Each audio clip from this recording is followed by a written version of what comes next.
Happy Sunday morning. Let's take a look at SPX on the monthly chart.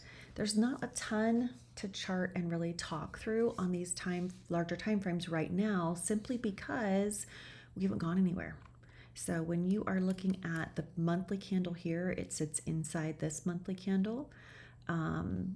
We have inside and sideways movement a lot through here. We just haven't been able to clear above or below, just kind of hanging out in that same range. And that can make it difficult to trade. So give yourself so much grace for trading inside of this market. When we look at the weekly, you can really see how we have held. We have just held inside. We can even drag it a little bit further. We just have not been able to break free of this range, just going from top to bottom, kind of back and forth. But again, makes it a little bit difficult to chart and trade. So looking at that in a little bit more of a squeeze right now, looking at the daily chart, we need to clear this 69.45 area.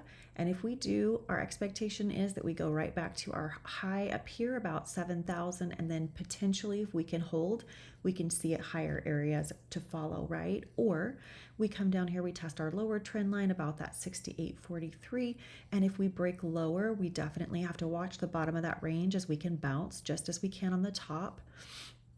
So that 67.70 area, we have a double bottom at 67.58. So these are areas just to be mindful of. If we do get this breakout, we are still inside that range, and we need to take it to either the top or the bottom and be prepared for either a bounce or a rejection.